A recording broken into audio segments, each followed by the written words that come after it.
মায়ের পায়ের নিচে জান্নাত, মায়ের পায়ের নিচে কি জান্নাত পড়ে আছে? তার মানে মাকে মেনে চললে জান্নাত, এই কথা রাসূল সাল্লাল্লাহু আলাইহি ওয়াসাল্লাম বললেন। এমনটা হতে পারে আপনার স্ত্রী আপনার চেয়ে বেশি আপনার মাকে দেখে, এমনটা হতে পারে। সম্মানিত দিনী বোন, আপনাকে আমি অনুরোধ জানাচ্ছি, আপনি আপনার শাশুড়িকে মেনে নেন, ভালো হবে।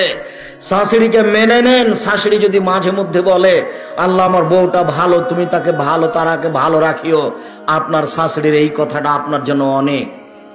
আর যদি অগোচরে আপনার শাশুড়ির চোখের পানি বের হয়, আমার বৌমা আমাকে এই কথা বলল, আমার ছেলেটা আমাকে টাকা দিয়ে গেল, যার কারণে আমার বৌমা আমাকে এই কথা বলল, যদি আপনার শাশুড়ির আপনার অগোচরে এক ফোঁটা চোখের পানি ঝরে, এর নাম আশীর্বাদ।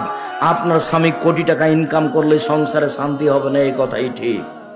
সম্মানিত দিনী ভাই বোন, বাপ মাকে সাদরে মেনে নিতে হবে, খারাপ লাগলেও তিতে লাগলে, এ কথাই ঠিক।